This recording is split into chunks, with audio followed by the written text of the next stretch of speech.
Greetings from LA, my dear friends. This is Daisuke, and I very much hope that this video finds you well and in very good spirits wherever you are in the world. And today, if you don't mind, I would very much like to continue on with our journeys, our discussions, our discoveries, and our explorations with respect to the recent releases made by the Criterion Collection during this year of 2024. And that brings us to a title which has been designated by Criterion at spine number 1219. And this is a work which is described as being from the year 2000, and the name of the filmmaker is Karyn Kusama. And the name of the work is GIRLFIGHT.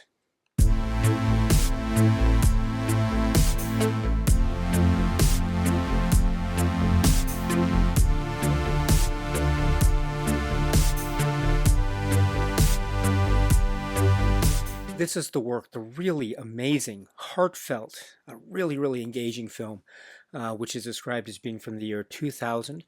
It is from the filmmaker, the artist, Karyn Kusama, and this is directed by Karyn Kusama, written by Karyn Kusama, and it is also, I understand, her feature film debut. And what a debut it is. And speaking of debuts, we have, in the context of the wonderful cast, Paul Calderon, and Ray Santiago, Santiago Douglas, and Jaime Torelli, and others. We have the one, the only, the brilliant Michelle Rodriguez in another feature film debut, and her performance is legendary. It is towering, it is powerful, it is magnificent, it is beautiful. It is so beautiful. And it forms, in many ways, a kind of a center point for the heart and soul, or the hearts and souls that really drive this film and really create its warmth and heart and a real generous cinematic spirit that is part of its fold, its cinematic fold, as well as being, of course, among other things, a family story. It is a sports story. It's a boxing film, and it's a film about expectations and societal expectations and roles of sort of family dynamics and aspects of sports and gender as well as concepts of, say, quote unquote traditional end quote family units, as well as ways in which those might be adapted or evolving or changed over the course of the proceedings of this film. So there's so much within this wide berth, this wide basket, and this wonderful collection of performances and tones and feelings that are inhabiting this cinematic work, which is GIRLFIGHT. So GIRLFIGHT is in the Criterion Collection physical media catalog, and it's a very exciting piece of news.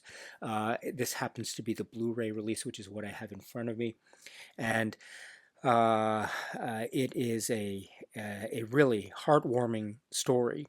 And if we were speaking of the story, if we were to try to endeavor to speak about the story or plot structure of GIRLFIGHT, I think we would focus in on the main character of Diana Guzman, who is living in this area of New York, Brooklyn.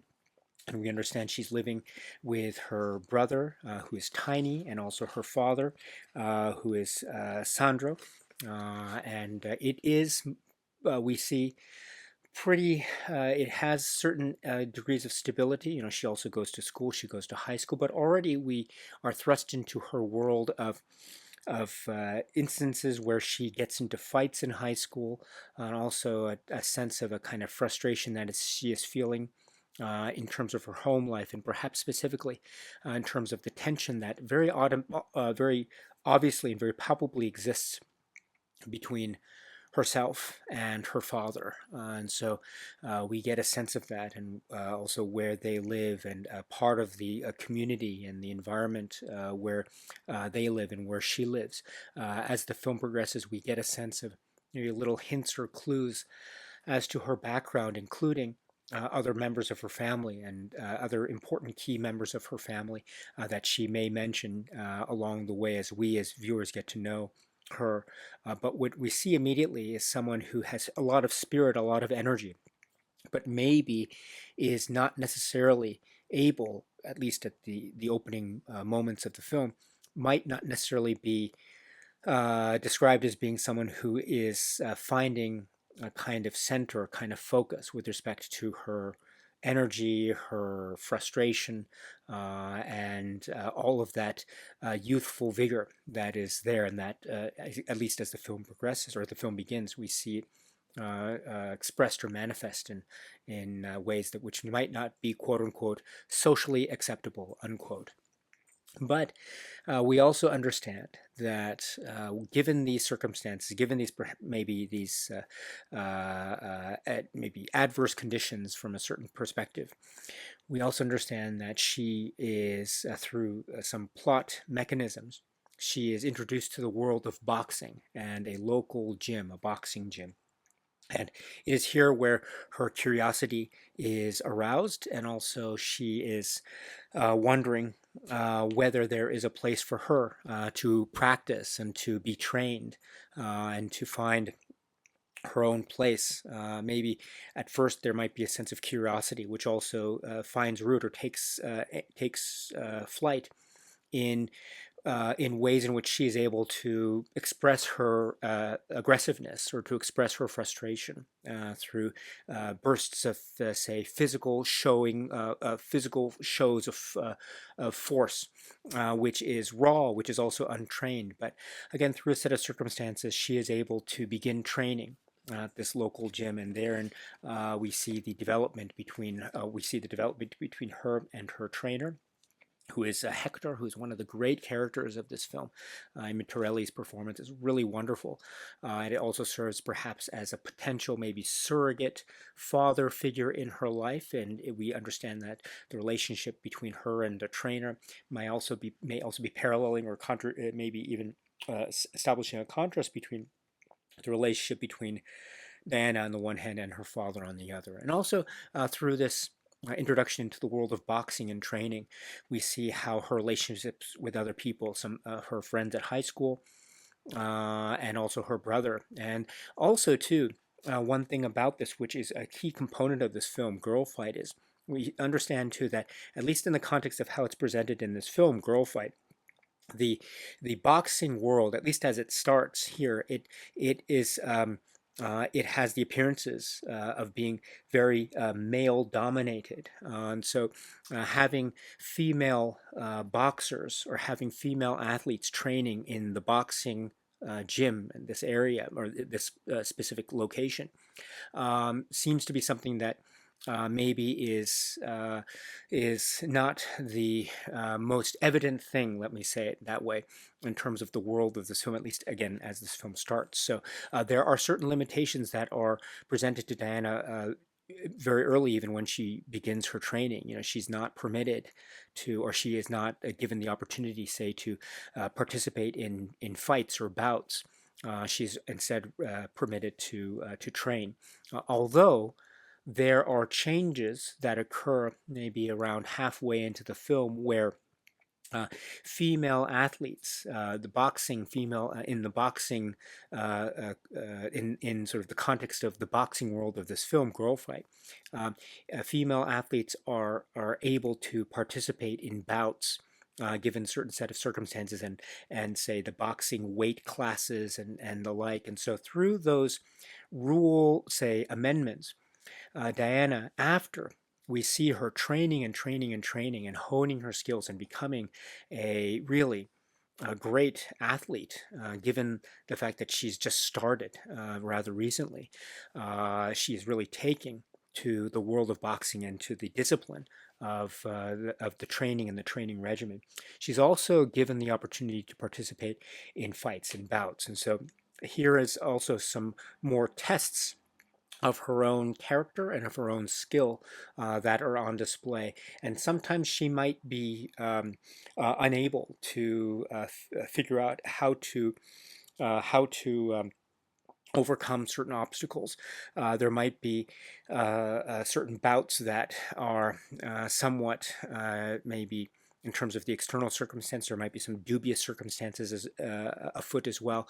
So these and other reasons or these and other circumstances do carry us along in terms of Diana's own personal and physical and spiritual journey and emotional journey as she seems to be able to find more and more focus in her life due to not just her boxing training, but also her ability to be able to fight in these in bouts that are set up and build up to more and more fighting opportunities. But that's not all, because we have a number of other levels or nuances that are existing here in the film Girl Fight. I think one aspect is the emotional relationships that are established here. So first of all, we have not just her relationship with her father and her brother, Tiny, and also their trainer, Hector, and also other members of the boxing community, the boxing gym. There's also another fellow athlete in the same gym with a different trainer, but it's training within the same area. And this is Adrian, and this is portrayed by Santiago Douglas. And Adrian is someone that potentially forms or is a source of another emotional relationship with Diana, as she is beginning to find her own sense of self, as she is beginning to find a kind of trajectory in her life, and perhaps a focus, and perhaps even a self-confidence and a self-awareness about who she is. She is also meeting other people, and one of the key characters is Adrian, who is in a relationship himself when we first meet him, but we can see quite evidently that there is a kind of mutual attraction between these two young people, who are also mutually attracted to the sport of boxing, and perhaps even mutually attracted to each other.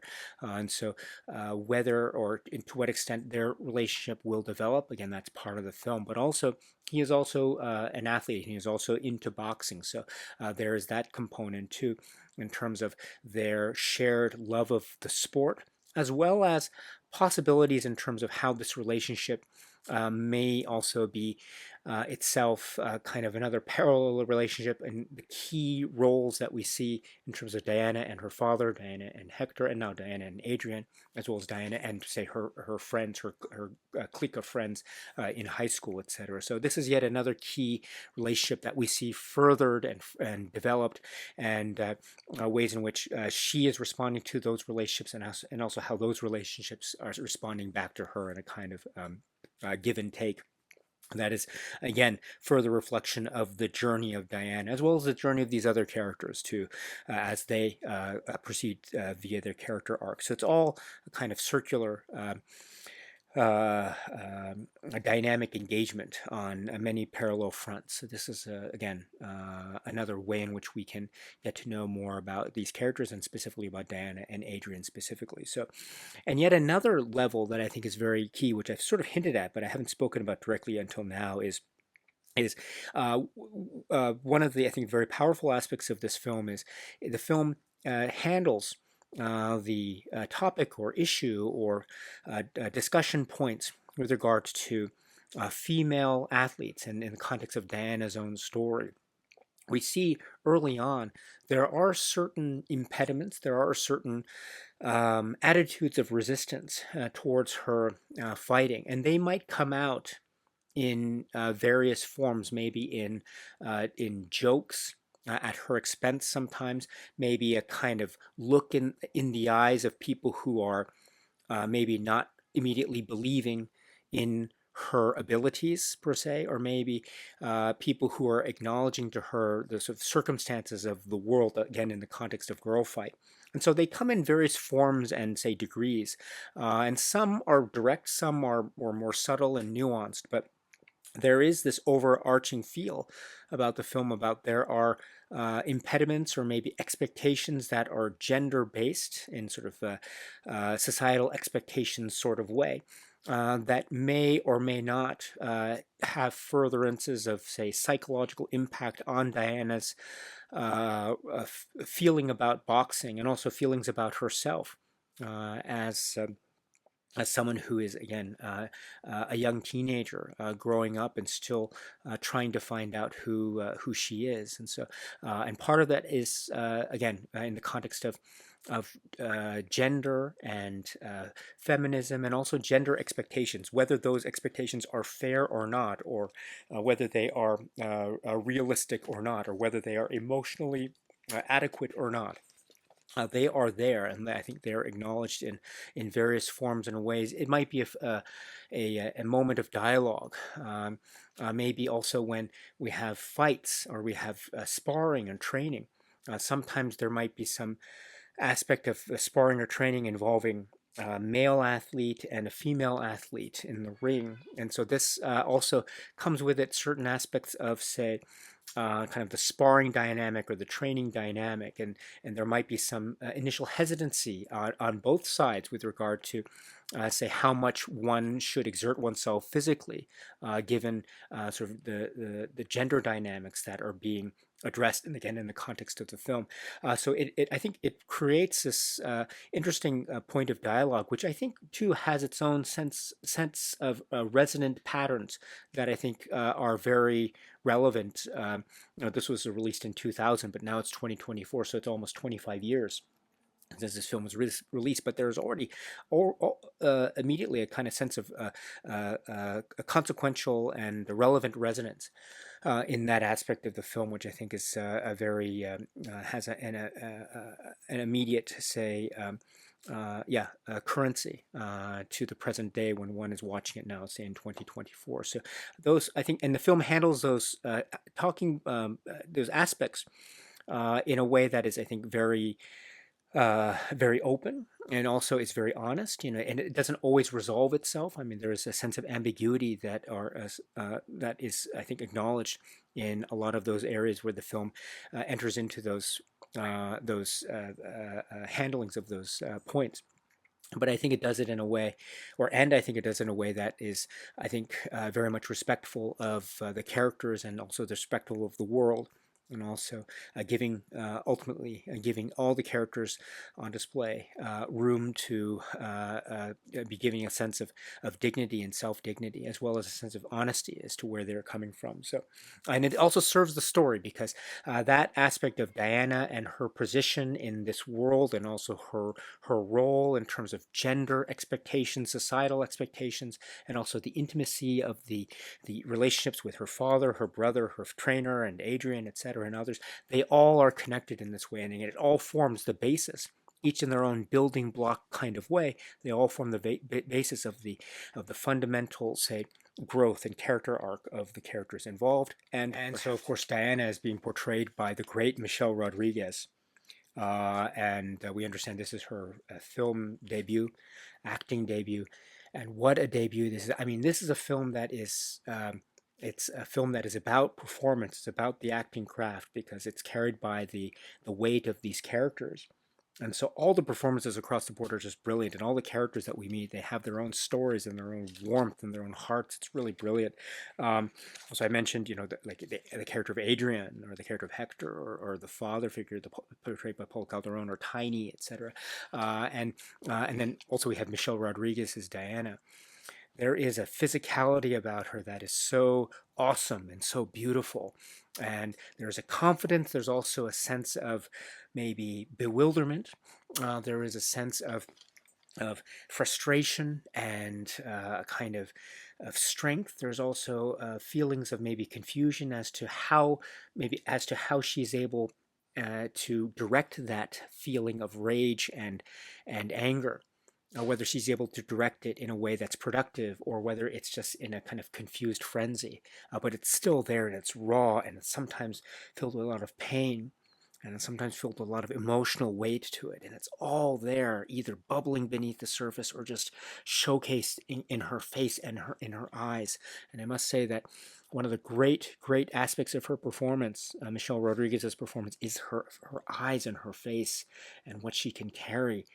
The way that this film opens, it has I think, a very famous close-up on her face and her eyes, and there's just something about how she looks in her eyes. It's a little bit, it's reflected here in the great cover art design for this Criterion release. But when you see the film in the opening minutes, you'll know what I'm talking about. That look that she gives to the camera, to us, or to that world, it's one of anger and it's one of confidence, and it's one of not quite knowing, but yet also knowing at the same time, in that phase of youth and vigor and just maybe confusion, maybe a kind of hesitancy, but also a sense of resistance, and also wanting to know who you are, but maybe not quite knowing, but thinking you know, but not quite knowing. And it's all there in that look, and it's beautiful, it's tough, and it's it's confident, and yet it's maybe not quite knowing. And it's all there. And I think that is a great encapsulation of the marvelousness of Michelle Rodriguez's performance here. I mean, it is great. Not to mention, of course, how she physically and spiritually devotes to the role, and you can see in terms of the way that Diana is getting into boxing. This is Michelle Rodriguez also getting into boxing as well, which is sort of a physical force. It's just absolutely brilliant. And then speaking of this film, I mean, it is a boxing film. It is a sports film. It's a sports drama. It has those dynamics of the build up to the climactic fight, or that possibility anyway. And so it has that element to it, and training montages and building and learning new skills. I mean, it has those aspects of the sports drama, which I really love, but it doesn't provide it in a way that is I think subjecting itself to a kind of maybe over reliance on, say, cliche, which I really admire. You know, it goes in directions that I think are very organic, and also sometimes goes into directions that might be somewhat surprising. It also goes into directions that really I think respect the multifaceted nature of this film. I mean, it is a sports film. It is a very entertaining film in that way. It's also very entertaining in the way it's a human drama. And it's a story about the trajectories and parallels of the various relationships, and also the growth of the characters, in particular Michelle Rodriguez's Diana. And it's also a film about place and class and self-worth and self-identity and self-consciousness. It's also the intersection of various aspects of community in New York here, in terms of Brooklyn, and there's also some comment to be made about housing communities and housing projects, and also there's some I think very fascinating commentary um, about family dynamics, and older generations and younger generations, and a kind of how family dynamics are set up in, as I say, in the quote-unquote traditional social strata aspect, or maybe these are people who are not necessarily related by blood, but they might have very strong bonds of family that, again, are engendered or otherwise brought about due to a common devotion towards the craft or the art or the sport that is boxing. And then all the things that entailed, as I mentioned before, aspects of expectations of feminism, or feminism takes, and also expectations of gender. So it is a really marvelous work from Karyn Kusama. I'm so glad it's here in the Criterion Collection, and in this great edition here, which is the Blu-ray of this work, which is GIRLFIGHT. The Criterion Collection has released this film, GIRLFIGHT, on this wonderful Blu-ray edition, and this is at SPY number 1219, purportedly based on a new 4K digital restoration supervised by the director of photography and the director of photography being Patrick Cady, and the director being Karyn Kusama. I have the disc in the machine right now, and it's one of these great Blu-ray montage Blu-ray menu discs. It's really nice, so moving images, etc. So, but I apologize, but just in case, for the sake of not offending the YouTube copyright gods, I just wanted to block it off for purposes of the editing of this video. So I hope you can forgive me. I apologize again for my poor editing skills, which are on display yet again. But it is a really good Blu-ray disc menu. And also, in terms of the master, or the presentation, I did mention, again, as it says on the back, new 4K digital restoration. And it does say in the booklet, or the foldout, about the master, and I quote, GIRLFIGHT, is presented in the aspect ratio of 1.85 to 1, supervised by Director of Photography Patrick Cady and Director Karyn Kusama. This new 4K digital master was created from the 35mm A/B roll original camera negative. The 5.1 surround soundtrack was remastered from the original 5.1 theatrical print master. Bottom line, this looks and sounds great.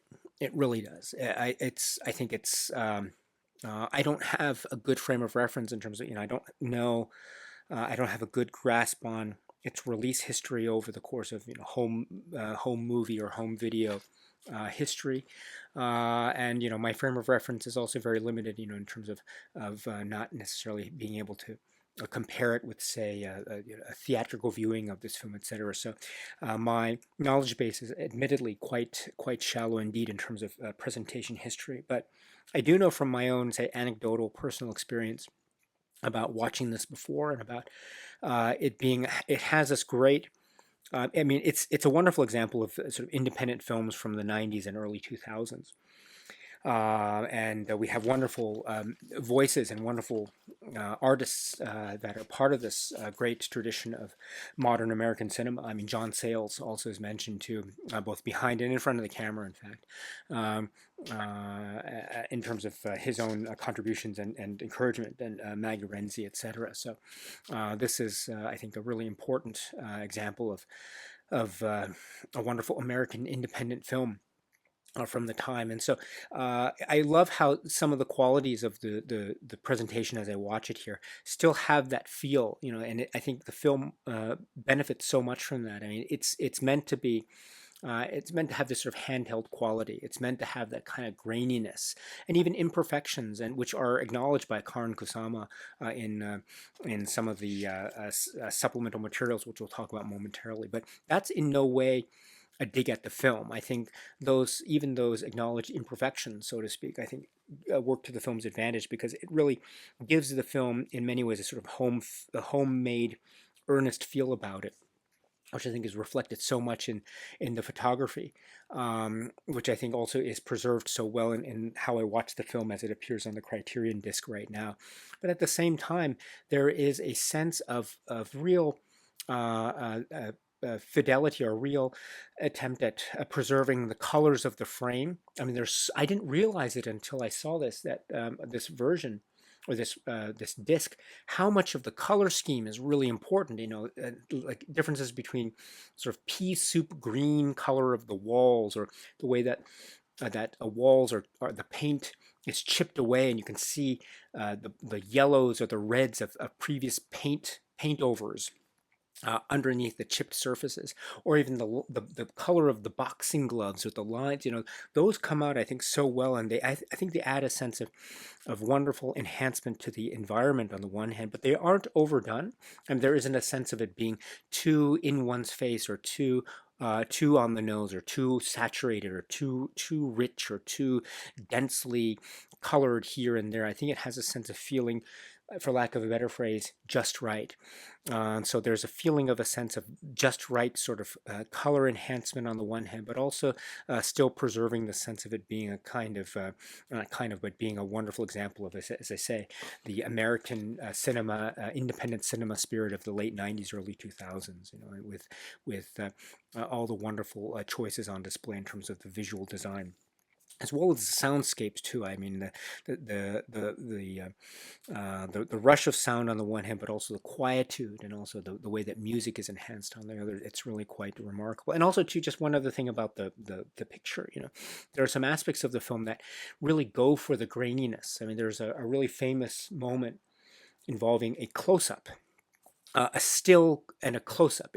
There's a freeze frame and a close-up, which is, and I don't want to go into too much detail, but it has a wonderful graininess that becomes even more um, more ambiguous in terms of its physicality, which it reminds me a lot of the great photo freeze frame shots of the age. I think perhaps one of the most famous examples of that is something like Francois Truffaut's The 400 Blows. But I mean, it has that kind of power. I think, in fact, The 400 Blows and GIRLFIGHT, I think it would make a great double feature. in many respects. I think in terms of this similarity of this physical cue, this visual cue, as well as other things in terms of the themes and concerns of the plots, respectively. But my point is that even when the film goes in that type of direction, and in terms of brief bursts of visual style, I mean, the presentation I think preserves that so well. And again, it allows us for the showing of quote unquote imperfections. But I use air quotes because then I don't want to sound like it's a dig against the film, because it's not.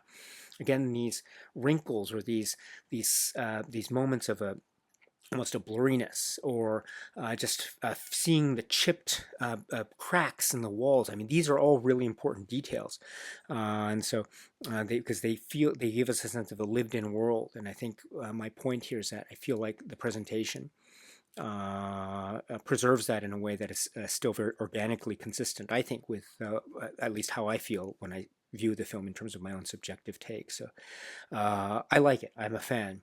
And so it looks and sounds really wonderful indeed. Okay, so now let us turn our attention to the extras that are found together with this Criterion release of the film Girlfight. And the first place we'll turn to is the commentary track. So as I have the disc in the machine here, I can go to the commentary track part of the menu, and I'll press it, and it has a description here, and it says, and I quote, "This commentary track, recorded in 2001, features writer-director Karyn Kusama. To listen to the commentary while viewing the movie, press the audio key on your remote at any time." So this is a commentary track from 2001, but I've never had the opportunity to listen to this commentary track until now. So I'm very glad for that opportunity because it is really splendid. So Karyn Kusama, the writer-director of this film, is speaking under the commentary track for the entirety of the film. And it is so wonderful. She speaks about, as I mentioned or alluded to a little bit earlier, the low-budget independent filmmaking aspects of this film. How she got some wonderful support from, among others, John Sayles, as I mentioned as well. And also there was quite a tight budget and a short shooting schedule. And so throughout the commentary track, she does mention places where maybe they had limitations in terms of just how much they could shoot that day or just how much coverage they could get. And so that prevented them from maybe having a whole wide range of options in the editing room when it came time to make that particular scene, etc. But and she acknowledges those points, but it also forced her and her other fellow artists to really try to consider what could they do with the materials that they had. Again, given it's not true for the entirety of the shoot, but just in terms of those moments where maybe they had planned something first, but then it didn't quite turn out the way that it planned. But it didn't mean it failed, but it meant that they were choosing new options or new possibilities that they might not have thought of otherwise. So, and they end up turning out to be really great choices. I mean, you can see from the end result of the film that they're really great choices indeed. So, and I love too how sometimes the camera can be, it has a certain maybe, and she acknowledges that I think maybe in an interview a little bit later in the supplements here, but she acknowledges maybe a Italian neorealism way in which certain shots of say Diana, she's walking with her friends in the street in Brooklyn or New York area. And sometimes I can have a kind of handheld look to it. But then other times when we have fight scenes and the boxing ring, there's a sort of purposeful way in which the camera glides from the outside and goes inside. Sometimes in the actual throes of the fighting themselves, we might see how the boxing gloves give way to a kind of flashes of bursts of visual flair that give a sense of frenzied excitement to the work. Also, sometimes when the camera is actually shooting boxing bouts, or it's shooting people in the crowds sitting down and getting into the fights.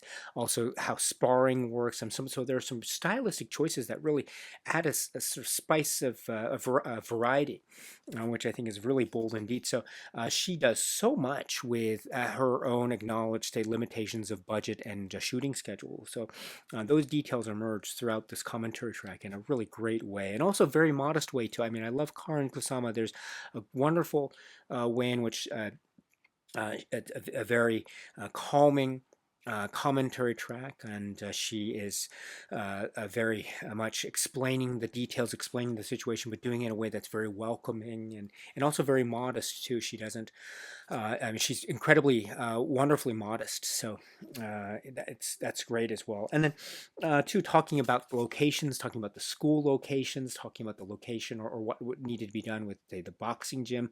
Also, other times when they actually made a set of sort of, I think when she speaks about a scene involving the inside of Adrian's home, that looks like a location, but it's actually a set that they constructed according to Karyn Kusama. So, and then also she speaks too about uh, wanting to work with some of the actors in the performances. Paul Calderon has mentioned, Jaime Torelli has mentioned, and also, of course, working with Michelle Rodriguez. And it's how sometimes Michelle Rodriguez in the audition maybe wasn't necessarily the most immediate first choice per se, but then as Karyn Kusama mentions that she looked at the tape again, she realized that this was Michelle Rodriguez was was the choice to make. And she also mentions this too, I think, in the separate interview as part of the supplements. But um, I'm glad she did, and we're all in terms of the cinema-loving world, we're all better off for that because it introduces us to Michelle Rodriguez and just her method and what she does. And also, this is mentioned too. She really gets into the role in terms of actually learning boxing, and so it was an interesting way of trying to show the progress of the Diana character. As she first starts boxing, she has to be seen to be somewhat of a novice, not quite sure in terms of mastering the skill of the boxing, say the way that the punch is made or the way that the body weight is controlled and balanced, etc. Michelle Rodriguez has to be seen to maybe not quite know. But she is, in actuality, very much into the training. And so as the film progresses, you can see that in her performance too, just how much Diana is learning more and more and mastering all the details of the skill, which is really great, really, really great indeed. And two, working with again some of the other actors. Again, Paul Calderon is mentioned here as well. Another great, great performance as the father, and just their working relationship and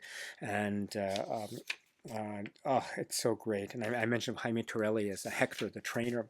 Also, what a wonderful, complex character. It's so great. Um, and let's see. Again, color schemes too, as I mentioned in terms of the presentation, how color is important. Karyn Kusama mentions how some of the choices of these locations came down to what the wall color was, and so she was remarking in terms of the boxing gym or the outside hallway, how the top part of the wall was this light green color and the bottom part of the wall was dark green, or maybe it was vice versa, I forget. But one half was light green, the other half was a darker green, which she loved. She absolutely loved. And also the colors of the lockers of the place. I think she mentions it was a school. I think she mentions it was in Yonkers, I think, but a school that had, I think, what sold it for her was the red color of the hallway lockers. And those little details to show the high school world. Oh, it's so great. And then also to some of the musical choices, the score, the use of score. She mentions the score, which is Theodore Shapiro. She refers to as Teddy Shapiro here. We'll see Theodore Shapiro in one of the other supplements, by the way.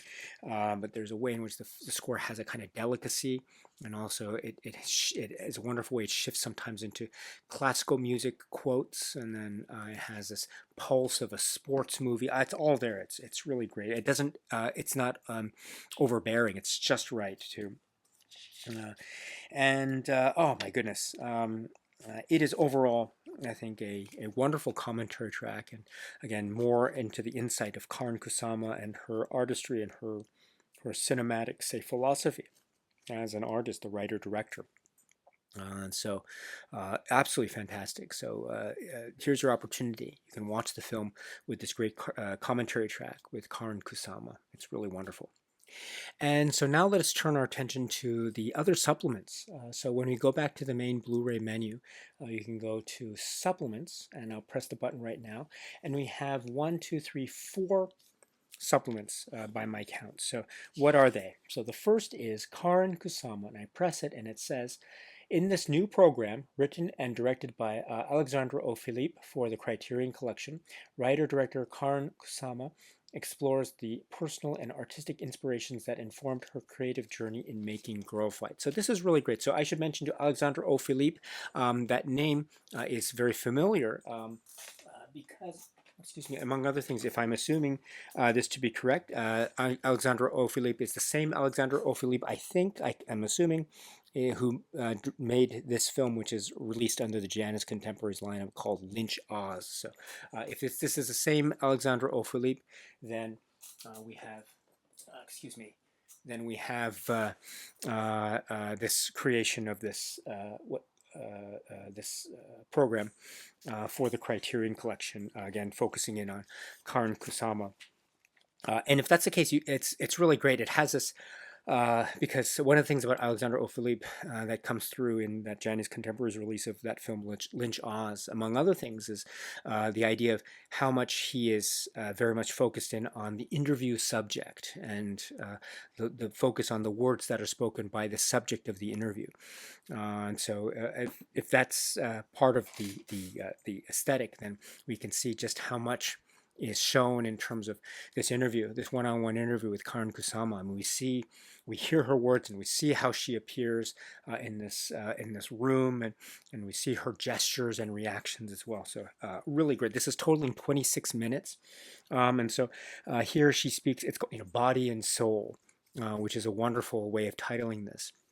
It's a reference to the fact of, it's a way of referencing the world of boxing and cinema boxing, which is also referenced to in this discussion too. And speaking of David Lynch and Lynch Oz, one of the great ways that this discussion opens is that she recollects about how when she was around 10 years old, her mom took her and her other siblings to go see the film Eraserhead, the David Lynch film Eraserhead. Her mom took Karyn Kusama's mom took her to see the film Eraserhead when she was 10. That is really amazing. That's so amazing. That is really amazing indeed. I didn't know that. So and she says that was probably one of the very key formative moments of her cinema journey, in a manner of speaking. And also she speaks too about her years as a film student and in New York and NYU, and she also mentioned some of the short films, the student films that she made, where she's focusing in on a lot of the form and the gesture and the close-ups of people. And I should have mentioned that too. That's a great link to the film GIRLFIGHT, because if among other things of its great visual style, there are so many moments of tight close-ups where the faces loom large. Oh, it's so great. And sometimes in these intimate spaces too, when the fighters are in the ring, that's one time we see a close-up, the beginning open, the way that the film opens, also towards the end of the film as well, some key close-up scenes. Also too, when the family, like, Tiny and Diana and the father, when they're family eating around the table, we see close-ups of the faces to give us a sense of claustrophobia and kind of pressures, etc. So it's interesting to get that sense of her description of her own cinema approaches as expressed in, say, these earlier short films, and how they might tie into a work that came a little bit later, that being GIRLFIGHT. So. And also living in New York, getting to know the subways and the like, and that also has a sense of rhythm that is very consistent with what we see in GIRLFIGHT. There are some key scenes that happen in GIRLFIGHT that involve subways and characters riding subways and talking about what they see outside the windows as they're riding the subways. And some really great moments. Also, she speaks too about around the time. Just before GIRLFIGHT was, she had I think she says 2 scripts. One was the GIRLFIGHT script, and there was another film that she had that she actually was planning to make first, but apparently the story matter was somewhat darker, as she describes it. And maybe ultimately, at the end of the day, the people who wanted to support her financially maybe had convinced her to go with this film, which ended up being GIRLFIGHT instead of the other script. So it would have been interesting to see what would have happened if that had changed. But we're still better off. We're still, I think, in a great position anyway, because of the fact we get GIRLFIGHT here.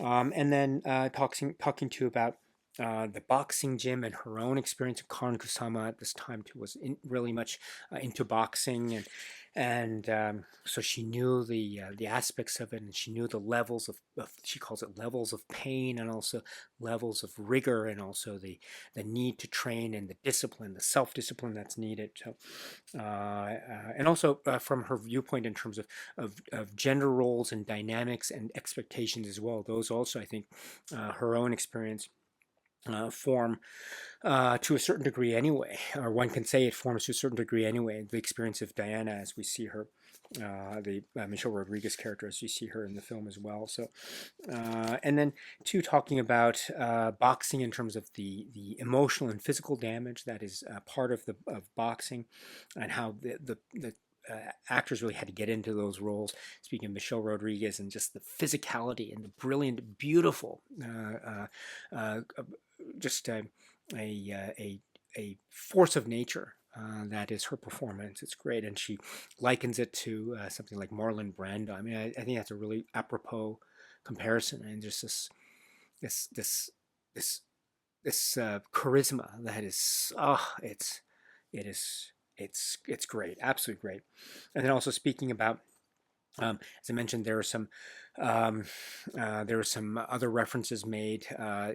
Mentioned Bicycle Thieves, Italian neorealism. There's also Mama Roma. That's also Pasolini, and the like. So a number of great film references that are made here, as well as the way that the film opens and also the way that the film ends. There's a kind of bookmarking quality to it, which is really profound. So I would also add to that too, in terms of film references. As I mentioned before, I'd also add Francois Truffaut's *The 400 Blows*. But in any event, fantastic. This is 26 minutes. You got to check it out. It's really great. I learned so much about Karyn Kusama from the commentary track and now this interview. So this is a great entry into the world of Karyn Kusama, as well as learning obviously about points about GIRLFIGHT, etc. So great, absolutely great. So please check that out if you can. But then we have this, which is Theodore Shapiro and Plummy Tucker. And it says here, composer Theodore Shapiro and editor Plummy Tucker both began their longtime collaborations with director Karyn Kusama on GIRLFIGHT. And in this new program, they look back at this first project together and the creative decisions that informed their work. So this is approximately 21 minutes. And so they speak about, again, from the musical perspective and also the editing perspective, they speak about working with Karyn Kusama, and how this was a really great opportunity, and their long collaborations and really key artistic, professional, and personal relationships. This is really great, and getting a sense too of their own contributions, as well as working with Karyn Kusama and the sense of how Karyn Kusama works as a director, writer, director of this work. So there's so much mutual respect here. It's absolutely wonderful. And I love how they know each other's details. They know the film so well, and they know their roles, each other so well. And there's this mutual respect between, they're sitting in the same room, sitting next to each other as they're being interviewed. So it's really lovely. So, talking, for instance, about musical choices. What was really interesting, there's a way in which staccato beats are subliminally entered into the musical choices as well. I think a reference was made, Theodore Shapiro, about the film All the President's Men, which I think is a really great sort of influence, as well as influence of classical music, influence of Spanish music, and also the way in which the score kind of glides in and out of the space. And there are moments of quiet. There are also moments of a type of softness. There's also moments of sort of electric kinetic energy. And contemplation as well. And then also the editing choices too, just the way in which maybe certain, again, limitations of budget and the shooting schedule didn't stop from really bold and brilliant editing choices being made. And also how the editing process worked between editor and director, and there would be also a kind of this mutual back and forth, and sometimes there would be suggestions made from one person to the other, and then vice versa, and they would always work together in this collaborative way. So and then also working, trying to in terms of editing the dailies, etc. So this is absolutely great. And again, more background into the film Girl Fight from the sort of the technical side of things and these key aspects of the editing and music. So this is 21 minutes, so please check this out if you can as well. It's also really informative, really wonderful. Then storyboarding Girl Fight. This short program, featuring director Karyn Kusama's original storyboards along with commentary, follows the genesis and development of two scenes in Girl Fight. So they're described as scene 76, which is the sparring sequence between Adrian and Diana, and then scene 104, which is the Styles fight. And I'll just leave it at that. This is totaling approximately 7 minutes. So we have a breakdown with some shots of the storyboards, and we also hear the voice of Karyn Kusama in terms of what she wanted to, how the scene was layered and ultimately developed from the storyboard concept to the ultimate final shot scenes as well. So the close-ups of faces, the dynamism of certain shots, what they wanted to do in terms of dialogue that's exchanged. I mean, I mentioned scene 76, the sparring session. It's also very kinetic. There's a lot of movement. There's also shots of close-ups of the faces. They're the two main characters of our film, Adrian and Michelle Rodriguez's Diana. And also a really interesting way in which dialogue is used as well, which is wonderful. And then the second scene of this storyboard sequence, scene 104, which is a fight, which is one of the bouts that happens maybe fairly a little bit past the midway mark, so I don't want to go into too much detail about it, but there's a way in which there's a lot of movement, there's a lot of close-ups on faces, there's a lot of, another thing that's interesting is about the referees that are used. These are real-life referees, and the close-ups on the referee's face, the close-ups on the athletes' faces, and how this is in many ways a kind of one of the crucial moments for the character of Diana, and how that's translated from storyboard to screen. So this is totaling approximately 7 minutes. So it's another insight into the artistry of Karyn Kusama. So please check it out if you can. It's really quite wonderful. And also quite wonderful too is the trailer, which is the fourth of the four supplements that are included here, rounding out the supplements discussion. So taking everything as a whole, including the commentary track, which is again from 2001. It is from 2001, right? So let me just check again just to be sure. Yes, 2001 as it's indicated here. My apologies for my poor memory here. But so including the 2001 commentary track plus these newer supplements, plus the trailer, I think it feels very well-rounded. I learned a lot, and as I say, even from the earlier commentary track from 20 plus years ago, this is something that I never heard before, so I'm very glad to have the benefit of hearing this now. And as I say, I learned a lot from that, and also the great discussion with Karyn Kusama very recently here, so getting that perspective from her as well. And it's great to see her and see her gestures and to hear her speak with so much passion and also so much welcomeness in both the commentary track and the supplement interview. Alexander O'Philippe. So it's wonderful. Plus the discussion with the editor and the musician, as well as the storyboard building examples in the trailer. So, of course, it would have been nice to have gotten more, maybe more discussions from the acting perspective and the like, but that's okay. We get some discussions about the acting from the commentary track and the like. So I think overall it's a really great source of learning about this film. And at the end of the day, that's what it's all about. So again, it would have been nice maybe we'd have a little bit more, but I think what we get here is still quite splendid indeed. So I very much hope you enjoy what the Criterion Collection has to offer in terms of the supplements and commentary. And so now let me turn our attention to some of the contours of the packaging and then the insert, and then we'll close our conversation here if that's okay.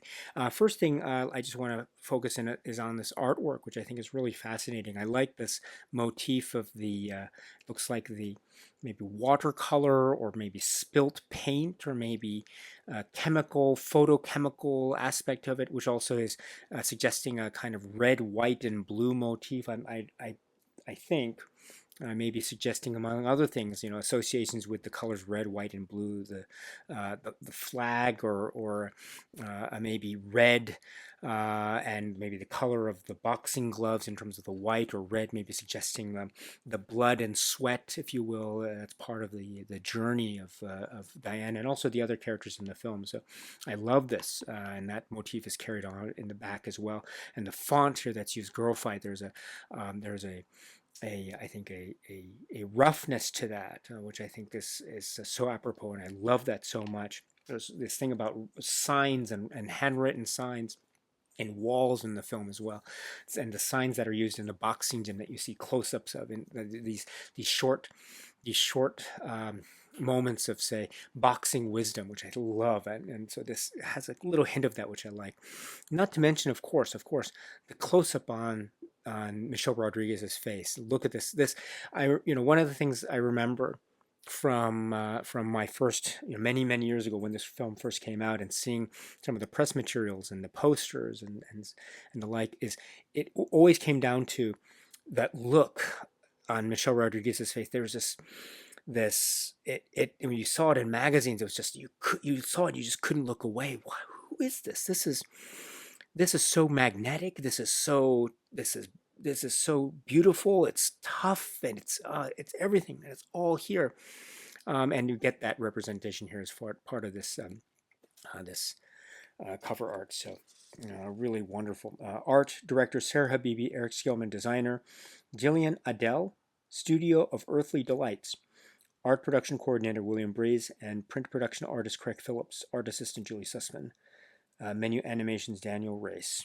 So well done indeed. And also I must say too that there is that notion of the sort of spilt ink, or quality that's carried over a little bit in this part of the fold out, as well as some pictures and stills on the other side of the fold out as well, which is really nice. And cast and crew information details as well.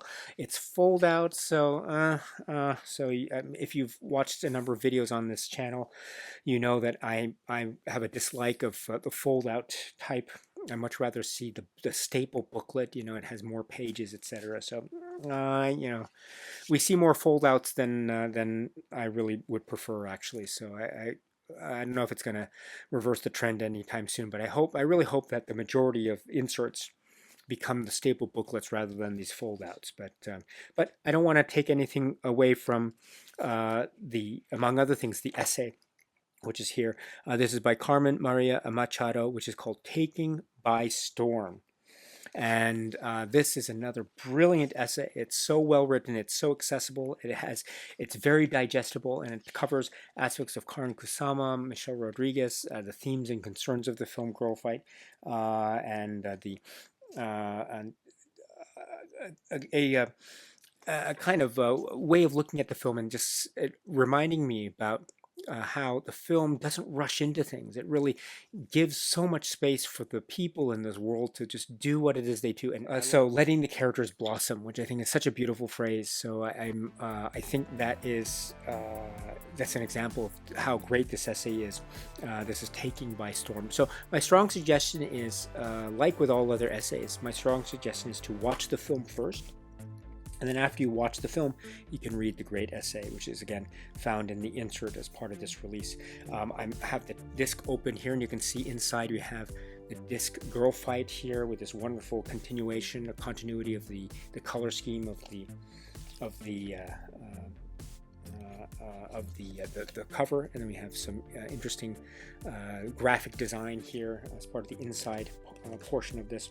And then the insert will go and like this, and we have another great close-up here of Michelle Rodriguez, the great Michelle Rodriguez. So, and there we have a quick discussion on the Criterion release of GIRLFIGHT. I am a fan.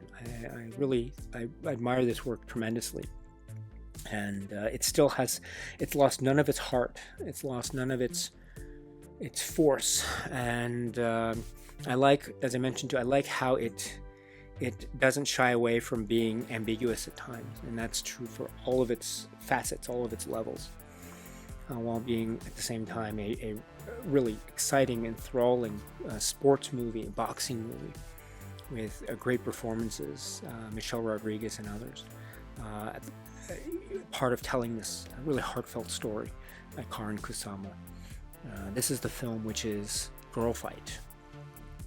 All right, my dear friends, so thank you very much. That's it for now. So until we meet again, please be happy and healthy and well, and please keep on watching a lot of great movies, such as GIRLFIGHT, such as other films by Karyn Kusama, and such as other films in the Criterion Collection, and beyond. So until the next video, my dear friends, stay strong, stay safe, and cheers.